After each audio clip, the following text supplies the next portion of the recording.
Jaridun Najeriya da dama sun rawaito cewa tsohon gwamnan jihar Kano Dr. Rabi'u Musa Kwankwaso ya amince ya zama mataimakin Peter Obi ɗan takarar neman shugabancin Najeriya a zaɓe mai zuwa ta shekara ta 2027. Shugaban ƙasar Koriya ta Arewa wato Kim Jong-un ya yi wannan furuci ne a yayin wata ganawa da suka yi da gidan wani talabijin da ke can.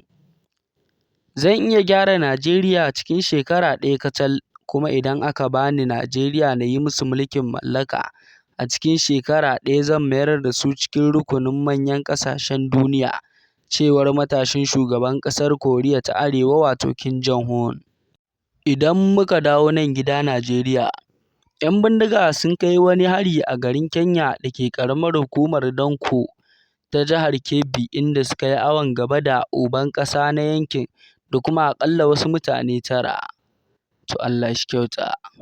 To mai sauraro kar dai ka sha'afa kana tare da gidan wannan jarida namu mai albarka.